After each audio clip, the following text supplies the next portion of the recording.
So I want to hear a bit about your retail strategy. I saw in your most recent reports around closing retail locations down, reevaluating the strategy behind how to make them more efficient, and then of course you've got your billion-dollar e-commerce goal by 2024.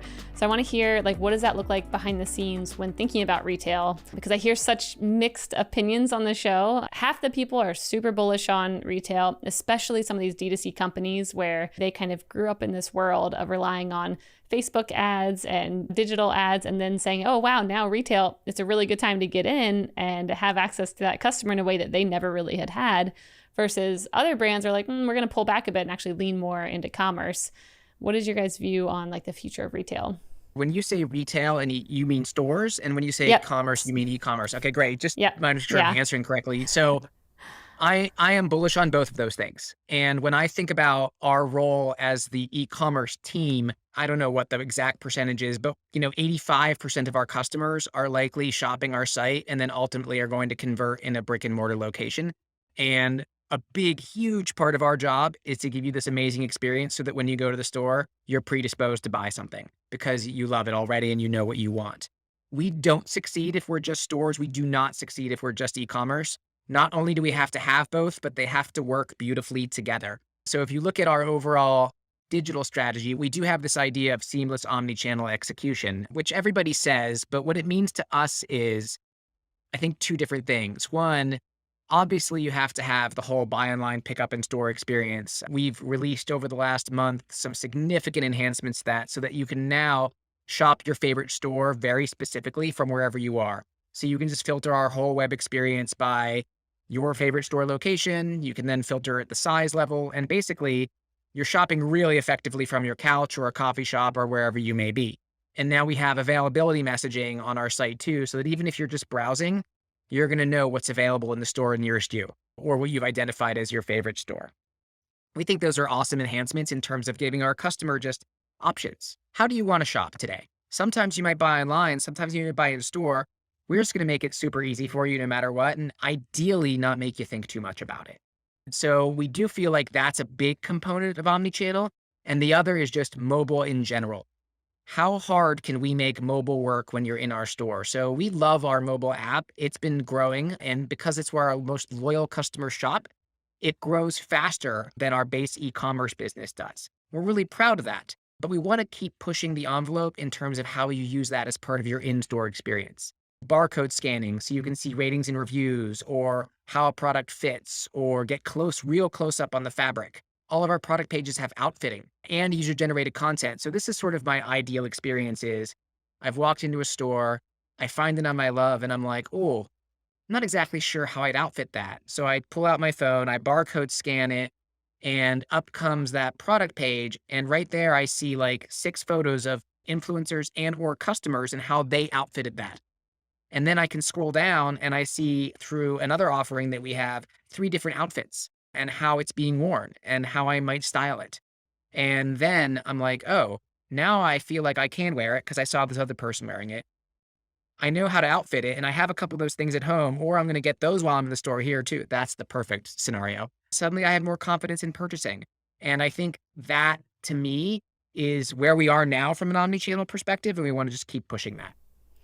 Yeah, that's great. I mean, just hearing about the efficiencies, that seems like what the consumer wants now. How can I shop more efficiently instead of just browsing? Like you said, how can I see someone who's wearing this before? How can I see it online and then have it waiting for me when I get to the store? And just, everything these days seems to be how to efficiently shop instead of just kind of meandering. Yeah, we are in love with the idea of amplifying user-generated content. And I think it's somewhere around half the items on our site now you're going to find photos of other people wearing the clothes. We know with certainty that people that see that convert better. And of course they do. Why wouldn't you? Because it's one thing to see it on a mannequin. I always buy things when I see the looks on mannequins and I get home and I'm like, oh, that's not the same thing at all.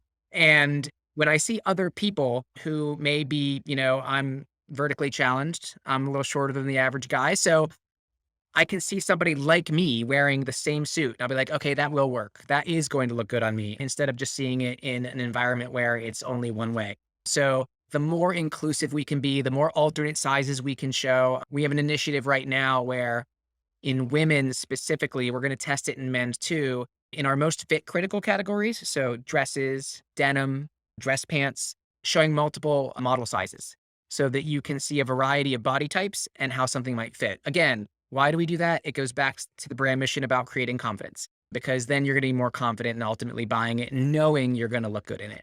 For the mobile app piece, what pieces did you build with that? Or maybe features did you have that you thought were going to work, and what pieces maybe worked better than expected? I'm going to give all the credit in the world to the person that leads our user experience team. One of the first things he did was a chart basically that was like, here's all the features that we have on our web experience, and here are the features that we have in our mobile app experience, and they're not the same. So what wasn't working was that lack of consistency. Consistency is key, even when you think about the in-store experience versus the digital experience. And we created this project we called Parity. It was basically to build the mobile app up to have all the features that exist on our site. In terms of what works best in the app, beyond all things, loyalty. The app is for our most loyal customers. I don't have a ton of retailer apps, but you know who I do have? The places I shop the most. And so our app is really built around our loyalty experience. And when we relaunched loyalty back in 2021, we did that with the app as a centerpiece to all of that. And so it's the best way to experience our insider program. And so I think that is probably the thing that we're the happiest with in terms of the app experience. It's hard for me to point out things that really don't work well in the app. I would say, if anything... Well, you kind of did with the parity piece. That was a good example of like, make sure the experience matches everywhere. That's a good lesson. 100%. And if anything, we have to keep going with that. There are still things that we have available on our mobile web experience that don't exist yet on our mobile app experience. And the other thing I think we're trying to do so much of is every conversation we have lead with mobile. Every design session we have, look at mobile. We have this concept, we do these floor set walkthroughs, right? So we want to see what all the new merchandise is going to look like. We walk through a mock store. Of course we do. I think every retailer does that.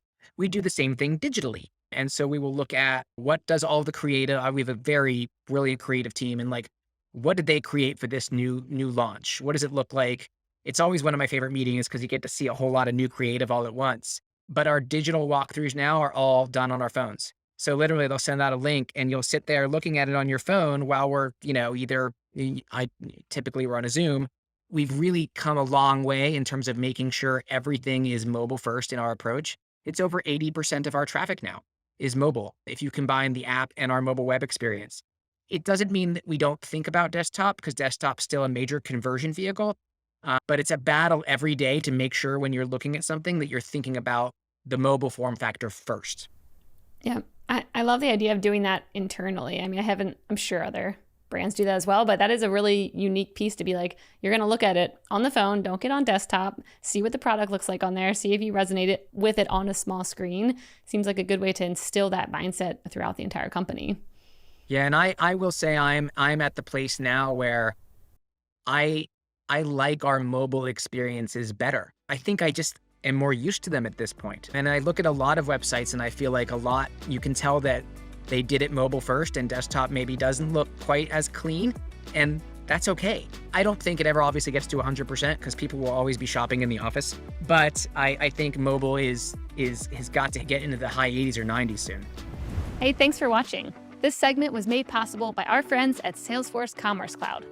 If you're looking for the #1 platform for all your commerce needs, go check out salesforce.com/commerce. And don't forget to subscribe below and tap that little bell icon so you can stay on top of all the amazing new segments and full episodes that we'll be putting out over the coming year with some of the best and most influential commerce leaders out there.